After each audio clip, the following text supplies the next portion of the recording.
اعوذ باللہ من الشیطان الرجیم بسم اللہ الرحمن الرحیم السلام علیکم ورحمۃ اللہ وبرکاتہ۔ شان امام حسن حسین رضی اللہ تعالیٰ عنہ۔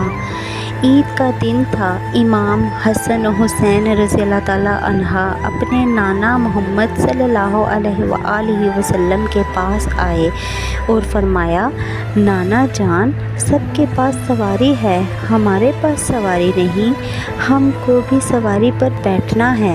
محمد صلی اللہ علیہ وآلہ وسلم نے امام حسن علیہ السلام کو اپنے ایک کندھے پر بٹھایا اور امام حسین رضی اللہ تعالیٰ عنہ کو اپنے دوسرے کندھے پر بٹھایا اور کہا، حسن رضی اللہ تعالیٰ عنہ، بیٹا، میرے سر کے آدھے بال مبارک تم پکڑ لو اور آدھے بال حسین رضی اللہ تعالیٰ عنہ تم پکڑ لو، میں تم دونوں کی سواری ہوں۔